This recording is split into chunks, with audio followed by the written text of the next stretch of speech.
Stop. Belajar jarakkan diri, betulkan mask. Awak pegang mask kan? Ya. Kalau bawa belajar baru masuk kelas PSK 1.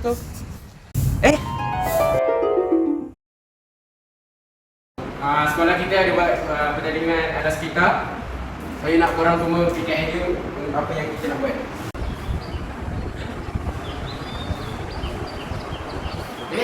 Dah sini tak ada sudut bacaan ke?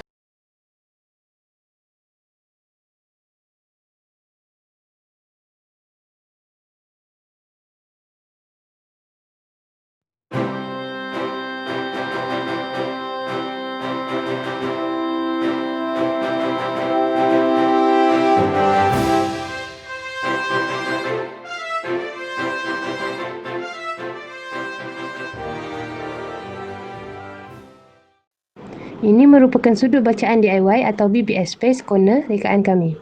Bahan utama projek ini ialah botol plastik dan bahan buangan plastik yang kering. Ia dikenali sebagai eco-bricks. Apa dia eco-bricks?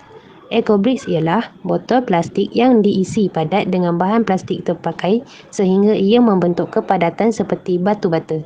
Eco-brick ini diguna pakai untuk dua bahan projek kami iaitu meja dan juga rak buku. Bagi binaan meja, selain dari bahan asas eco-brick, kami juga menggunakan tayar. Fungsi tayar adalah sebagai kaki meja. Untuk rak buku, kami menggunakan papan dari kedai Mr. DIY.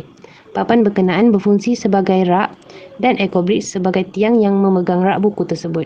Manakala di sudut tingkap kami ingin membina sebuah taman mini atau vertical garden.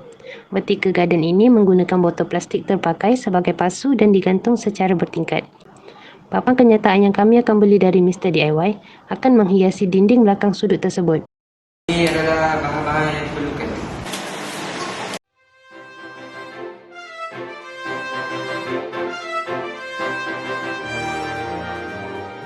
Tunggu apa lagi? Jomlah pergi ke awal.